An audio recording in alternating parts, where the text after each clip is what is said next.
গন্তব্য ছিল রংপুর ও লালমনিরহাট জেলা সংযোগকারী rail bridge, Teesta rail bridge. যেহেতু আমরা রেল ব্রিজে যাব, তাই ট্রেন ভ্রমণ মাস্ট বি।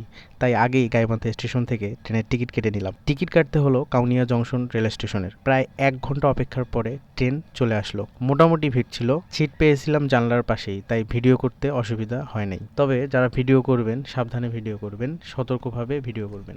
আমি সতর্কভাবেই ভিডিও করছিলাম। তবে ট্রেনে প্রচুর গরম ছিল, গরমে আমরা অস্থির হয়ে যাচ্ছিলাম। তারপরেও সিট পাওয়ার পরে একটু স্বস্তির নিঃশ্বাস ফেললাম, কারণ ট্রেন জার্নি করতে গেলে অনেক সময় সিট পাওয়া যায় না। আর বাংলাদেশের রেল লাইনের যে অবস্থা, এটা নতুন করে বলার কিছু নাই। গাইবান্ধা থেকে ট্রেনটি ছেড়ে দিল। আস্তে আস্তে আমরা দুলতে দুলতে যাচ্ছিলাম, ভালোই লাগছিল। যেহেতু আমরা করতোয়া এক্সপ্রেসে উঠেছিলাম, তাই সব স্টেশনে না থেমে এই ট্রেনটি 72 কিলোমিটারের মধ্যে মাত্র 2টি স্টেশনে থেমেছিল, একটি বামনডাঙ্গা, একটি পীরগাছা। ট্রেনে যাওয়ার সময় অসাধারণ প্রাকৃতিক দৃশ্য দেখতে পাচ্ছিলাম।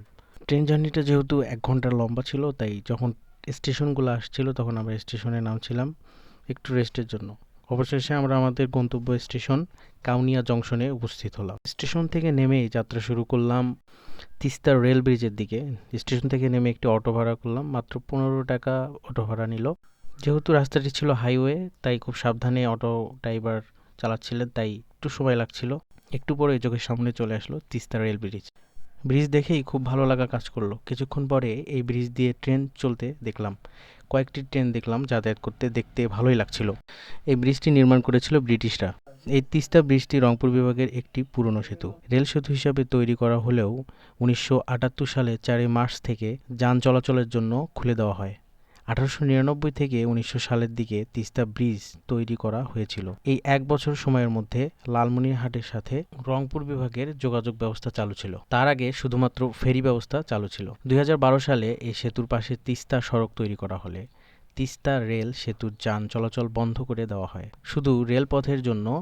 বর্তমানে সেতুটি ব্যবহার হয়ে আসছে। 1971 খ্রিস্টাব্দে স্বাধীনতা যুদ্ধের সময় সেতুটি ক্ষতিগ্রস্ত হয়।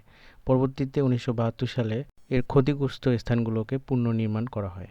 বর্তমানে সেতুটি লালমনিরহাট ও কুড়িগ্রাম জেলার সাথে রংপুর জেলা সহ অন্যান্য জেলার সংযোগ রক্ষাকারী হিসাবে আজ অবধি গুরুত্বপূর্ণ ভূমিকা পালন করে আসছে।